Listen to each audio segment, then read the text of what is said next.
आज हम आपको चंद्रमा व रोहिणी की कहानी के बारे में बताएंगे। यह कथा चंद्रमा और राजा दक्ष की 27 पुत्रियों के साथ जुड़ी हुई है।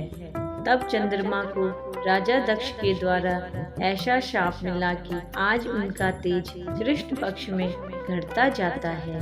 राजा दक्ष वही हैं जिनकी एक पुत्री का नाम सती था। सती को महादेव की पत्नी होने का गौरव प्राप्त हुआ था, लेकिन अपने पिता के द्वारा शिव का अपमान करने पर उन्होंने आत्मदाह कर लिया था। उन्हीं राजा दक्ष की 27 पुत्रियों का विवाह चंद्रमा के साथ हुआ था। एक दिन चंद्रदेव विचरण करने के लिए निकले, तब उनकी नजर राजा दक्ष की बड़ी पुत्री रोहिणी पर पड़ी। उनको देखते ही चंद्रमा का मन रोहिणी पर आसक्त हो गया। दूसरी ओर चंद्रमा के तेज व सुंदरता को देखकर वहां खड़ी राजा दक्ष की 27 पुत्रियों का मन भी उन पर आ गया। जब चंद्रदेव को इस बात का ज्ञान हुआ कि रोहिणी व उनकी अन्य बहनें भी उनसे प्रेम में आसक्त हैं, तो वे बिना देरी किए राजा दक्ष के पास पहुंच गए और उनकी 27 पुत्रियों से विवाह का प्रस्ताव उनके सामने रख दिया। राजा दक्ष यह देखकर आश्चर्यचकित रह गए, लेकिन जब उन्हें अपनी पुत्रियों की इच्छा का पता चला तो उन्हें बहुत समझाया। राजा दक्ष के समझाने के बाद भी जब उनकी पुत्रियों ने चंद्रमा से ही विवाह करने को कहा तो दक्ष ने भी हामी भर दी। इसके बाद चंद्रदेव का राजा दक्ष की 27 पुत्रियों के साथ विवाह संस्कार करवा दिया गया।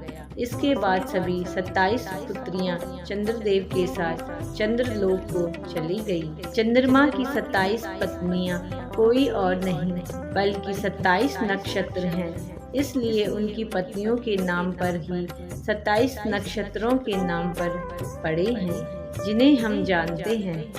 उनकी 27 पत्नियों में रोहिणी, अश्विनी, मूल, मृगशिरा, पुष्य, चित्रा, अनुराधा, विशाखा, श्रवणा, ज्येष्ठा इत्यादि आती हैं। चंद्रदेव राजा दक्ष की 27 पुत्रियों में से सबसे बड़ी पुत्री रोहिणी से ही सबसे ज्यादा प्रेम किया करते थे।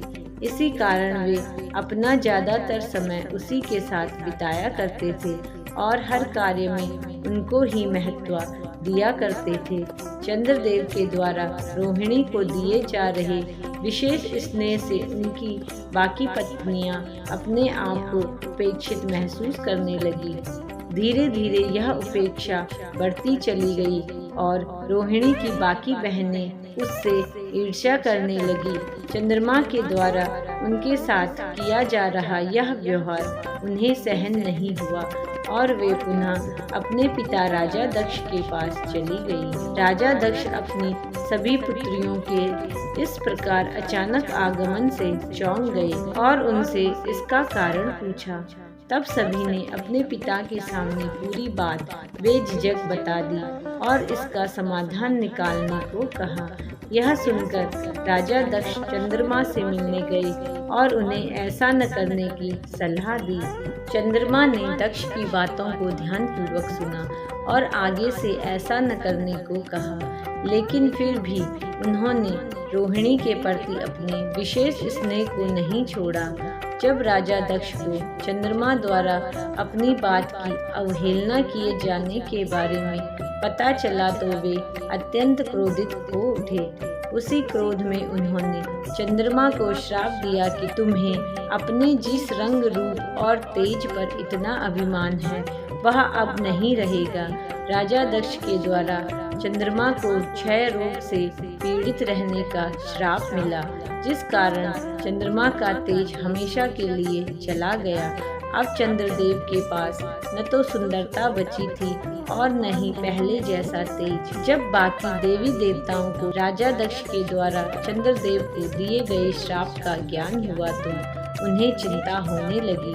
बिना चंद्रदेव के तेज के पृथ्वी पर संकट उत्पन्न हो जाता, इसलिए वे सभी भगवान ब्रह्मा के पास गए और इसका कुछ उपाय बताने को कहा। भगवान ब्रह्मा ने चंद्रदेव को बताया कि उन्हें क्षय रोग से मुक्ति केवल भगवान शिव ही दे सकते हैं, इसलिए उन्हें शिव की तपस्या करनी चाहिए और उनकी प्रसन्नता के उपाय करने चाहिए। इसके लिए उन्होंने एक शिवलिंग की स्थापना करने को भी कहा।